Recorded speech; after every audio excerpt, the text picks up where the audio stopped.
So that was the lean. Now we're over here to the point. It's what a lot of people call your fatty brisket. Look at that. Look at that. Look at all that juice squeezing out of there. Once again, we pick this up, folds right over, and look at that. Just pulls apart. That's my favorite part of the brisket's that point.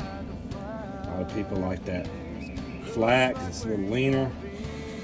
I like that juice right there. It's running down my gloves. Look at that. Beautiful, beautiful brisket. Taste that smoky smoke.